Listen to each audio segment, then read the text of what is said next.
Hello, good afternoon. My name is Carina Zona. I am the founder of a project called Callback Women, and I would love to tell you a bit about today.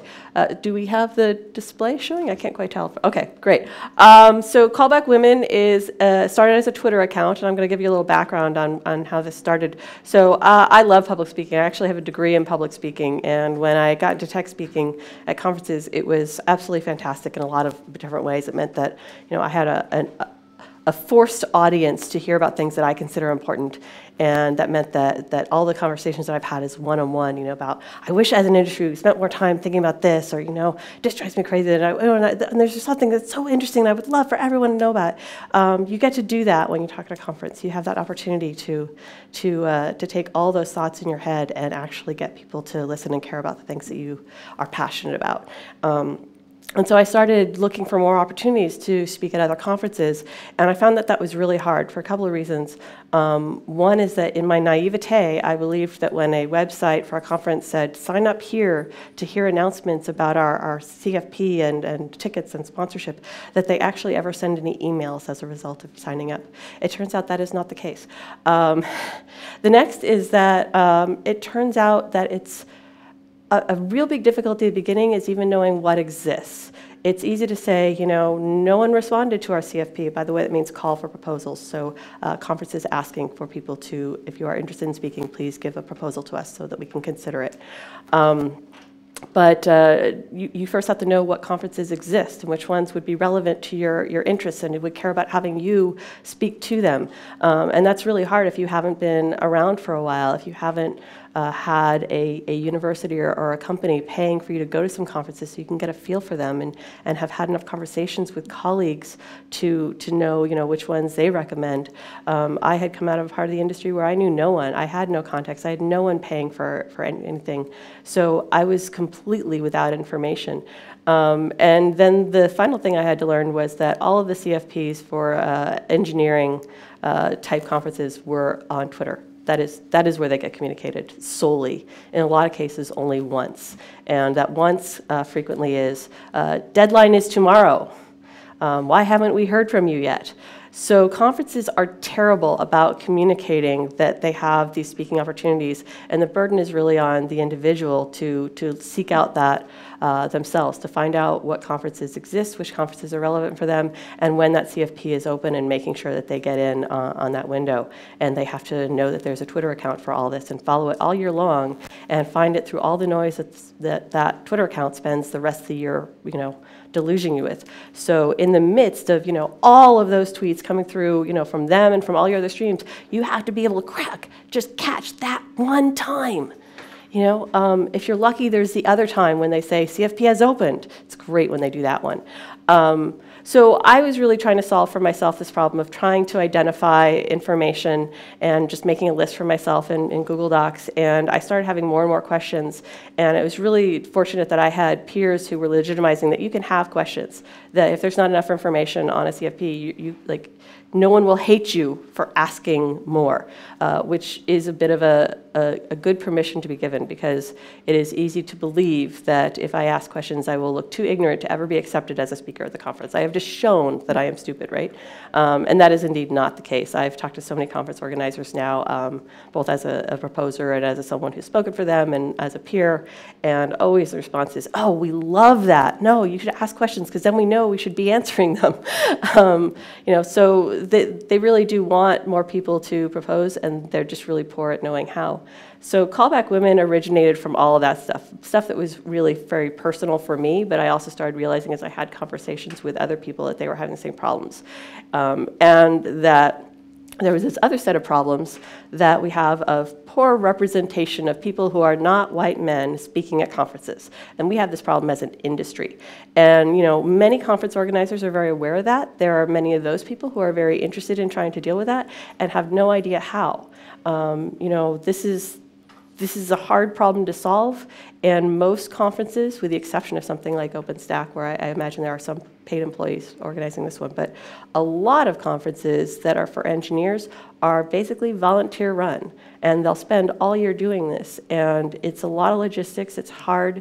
It is something where no one's coming into it with a lot of expertise on how to run a conference, and so knowing how to solve tough problems of diversity are things that they are not really ready to address well and effectively.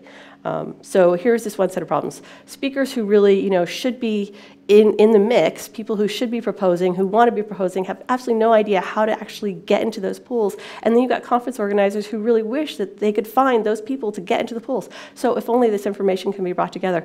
And that's where Callback Women was really born, of me looking around and realizing there's all sorts of great initiatives to encourage women to become very, faithful in their abilities to say something that, all you just need is a little bit of, patting on the back, and then you'll be ready and excited and know that you can trust in your abilities to do this. And then there's other initiatives, we're going to have scholarships, but there wasn't something in the middle that was about, let's just provide you guys with information to find each other. Let's help conference organizers and people of color and women, anyone else who's underrepresented, including people like students, people who are not employed by large corporations that can subsidize their ability to go to conferences, all sorts of people who are underrepresented as speakers. How do we bring them together? So Callback Women is simply a Twitter account. And I'll go ahead and read the mission statement. It's code women who are tech speakers, programming conferences, shout out with calls for proposals when you're looking for code women to call back to it. So it actually, I wish it were the case that all the conference organizers do in fact call out to it. It's getting there. It's almost 2 years old now, and so there's a lot more awareness among conference organizers and attendees. People start making those referrals, and now I do get a number of conferences that will do that shout out, which is really great. But it really started with a heck of a lot of search filters in things like TweetDeck and just trying to cull through that manually, which is still how most of it's found, is by manually culling through a lot of feeds. When I started out, I figured, of conferences that I was particularly interested in, conferences for software engineers to talk to software engineers about professional software engineering topics. Not about let's go to a conference for, VC, startup stuff, academic research, but just those professional conferences. And I figured of those, maybe 200 sounded like a really big number to me.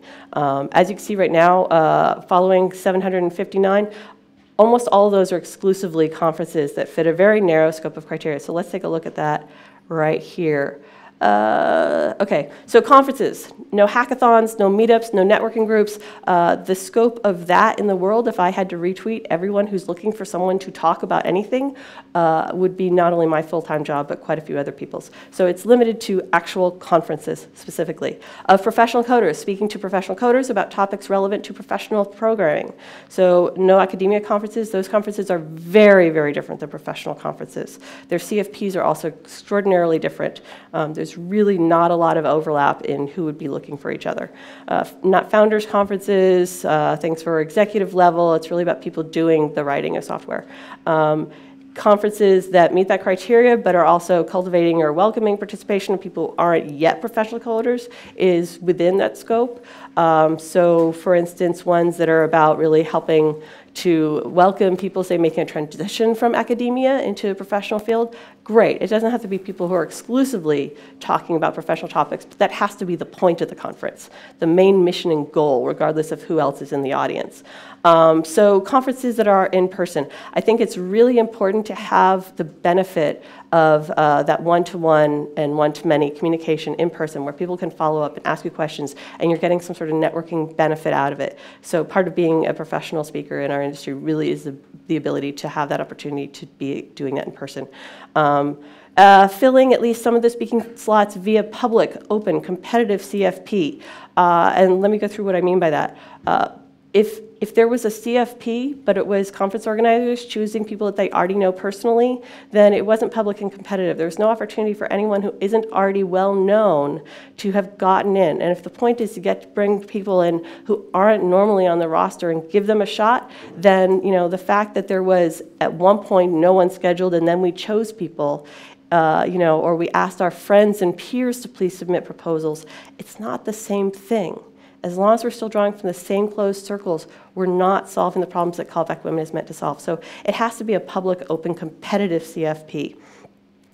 And then selecting top content of substantial length. And what I mean by substantial length, okay, I'm used to ones that slide with my fingers. Ah, there we go, okay.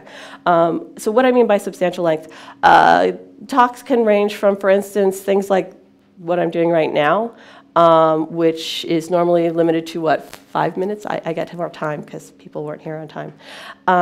But this would not be something that I would actually consider to be fitting the Callback Women criteria, for instance.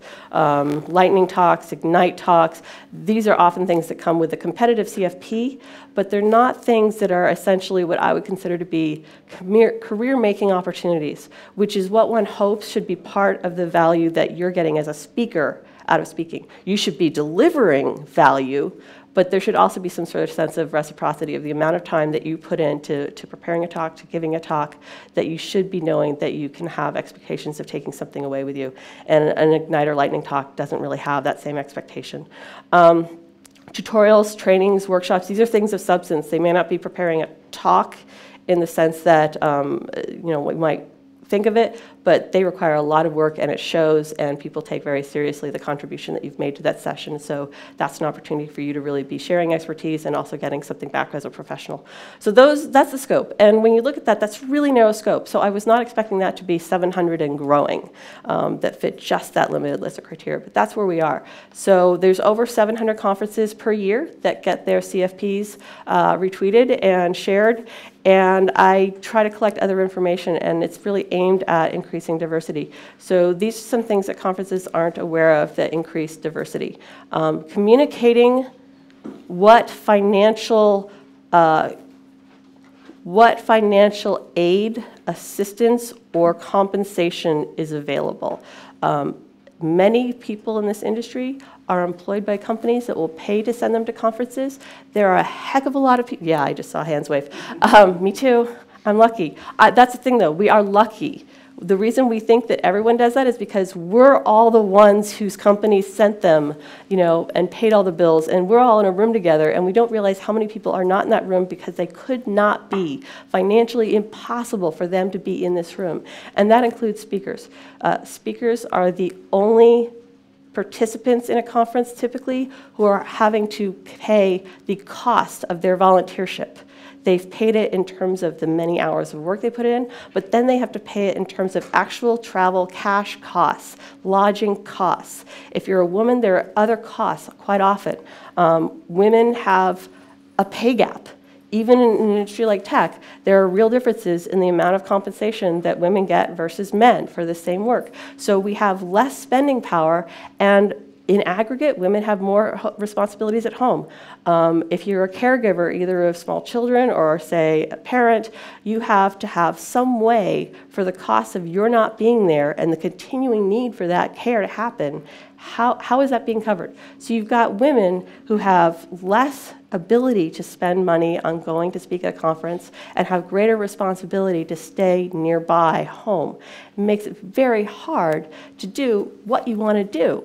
Even when you have that invitation, even when you have all the work done, the motivation has nothing to do with that. The only issue in the way is cost. And conferences don't do nearly a good enough job of putting that right there up front on the CFP, that we will cover the cost of travel and lodging, for instance. Many don't even know that that's something they need to think about. So Callback Women has really been working hard on getting the industry more educated about that is, if you want to see women, if you want to see people of color who also have a big pay gap, especially if you get into intersectionality between gender and race, you get to terrible numbers. In the US, Hispanic women in our industry are paid just over 50% of what a white man in our industry is paid for the same job. That's how horrible the numbers are. Thank you. So the gap there is huge. If you want to change who's at the front of the room, you have to be willing to back it with the ability for them to be able to be there. So that's some of the agenda, is not just sharing CFPs, but educating conference organizers about issues that are actually just structural issues in the way of women even being able to propose. There's a couple of other issues like that, like childcare. If they don't have to provide for childcare at home, but can bring their kids with them, for instance. And this includes men as well. I mean, there are plenty of men who would like to be able to bring their kids with them to the conference for various reasons, including childcare responsibilities, but also because, like, we love to share what we do, right? To be able to bring your kid along really makes a difference in your ability to attend. So it's really about providing information, bringing conference organizers and speakers together, and also doing advocacy and education that it makes it more possible for those to turn from opportunity to actually happening. So that's Callback Women. I would love to have you help, and here are some ways that you can do that. First of all, when you know of CFPs that are open, please do tweet those at Callback Women. If you know organizers of conferences, make sure that they know that the project exists, and make sure you educate them about why it matters, why it's important to be thinking through these issues.